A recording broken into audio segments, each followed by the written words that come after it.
সাতক্ষীরার শ্যামনগরে আদালতের নির্দেশ অমান্য করে বাস্তব ভিটা থেকে মনসুর আলীকে উচ্ছেদ করার অভিযোগে সাতক্ষীরা প্রেস ক্লাবের সংবাদ সম্মেলন করেছে স্বপ্না খাতুন। বিস্তারিত আব্দুল ওয়াহাবের পাঠানো তথ্য ভিডিওচিত্রে।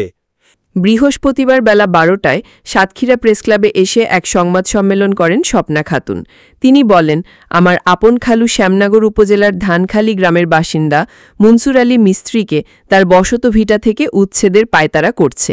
এটি গ্রামের আনারুল, মুসলেম, মোস্তফা, শহীদুল ও আলমগীর। স্বপ্না খাতুন জানান, তার একমাত্র খালু মনসুর আলী বর্তমানে অসুস্থ হয়ে পড়ে আছে। সেই সুযোগে প্রতিবেশীরা তাকে উৎখাত করতে ব্যস্ত হয়ে পড়েছে। স্বপ্না খাতুন আরও বলেন, আমার খালুকে উৎখাতে ষড়যন্ত্র করছে অনেক দিন ধরে। এমনকি গতকাল বুধবার রাতে আসামিগণ আমার খালা ও খালুকে জবাই করে হত্যার চেষ্টা করে। এ সময় তাদের ডাকচিৎকারে লোকজন ছুটে এলে আসামিগণ পালিয়ে যায়। এ ঘটনায় গত বছর সাতক্ষীরা আদালতে একটি মামলাও করা আছে, যাহা চলমান রয়েছে। স্বপ্না খাতুন কার খালুর জীবনের নিরাপত্তা চায়।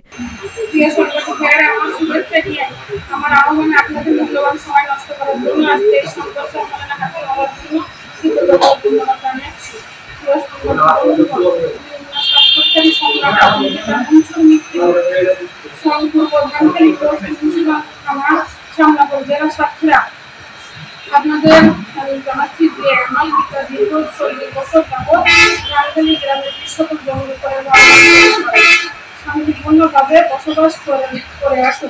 কিন্তু দীর্ঘদিন যাবৎ আমার পিতার প্রতিবেশী আনারুল মল্লিক, পিতা মৃত জোহর আলী মল্লিক, মুসলিম মিস্ত্রি পিতা মৃত শামসুল মিস্ত্রি, মোস্তফা মিস্ত্রি পিতা মুসলিম মিস্ত্রি, শহীদ মিস্ত্রি পিতা আবুল মিস্ত্রি, রঞ্জন মিস্ত্রি পিতা আবুল মিস্ত্রি পূর্বে ধানখালী মুন্সিগঞ্জ থানা সামনা করবেন। সাতক্ষীরা সহ অনেকেই আমার পিতা মনসুর মিস্ত্রির উপর সামান্য কিছু অত্যাচার চলতে থাকে। কোনো কারণ ছাড়াই হঠাৎ করে জমি দখল করার প্রক্রিয়া চলছে। আনারুল এবং এলাকার একটি জিনিসও দিয়ে তারা পরস্পর জমি দখলকারী কিছু চাঁদাবাদ প্রভৃতির এরাই ঘুরে গত 24শে জুলাই 2025 আমার পিতার বাড়িতে ঢুকে আচমক অবস্থার উদ্দেশ্যে জবাই করার জন্য গলায় ছুরি ধরে আমার মাতা ঘটনা বেগম হত্যার চেষ্টা করে। তখন ঘটনার ডাকচিৎকার এলাকার লোক চলে আসে। তারা ফেলে রেখে চলে যায় এবং বলে যে তাদের এই জায়গায় বসবাস করতে দিব।